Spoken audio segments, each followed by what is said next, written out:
காய்கறி வாரத்தினை துவங்கியதால் பொதுமக்கள் மற்றும் வியாபாரிகளிடையே பெரும் வரவேற்பை பெற்றுள்ளது.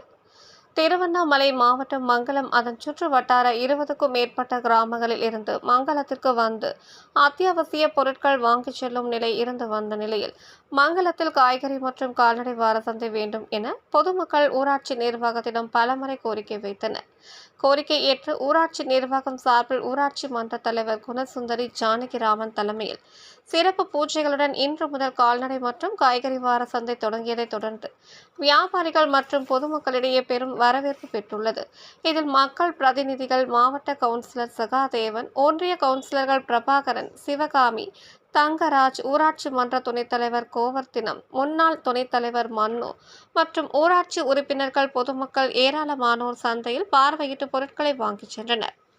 தீபமலையார் செய்திகளுக்காக தலைமை ஆசிரியர் வி. மூர்த்தி உடன் செய்தி வாசிப்பாளர் வித்யா.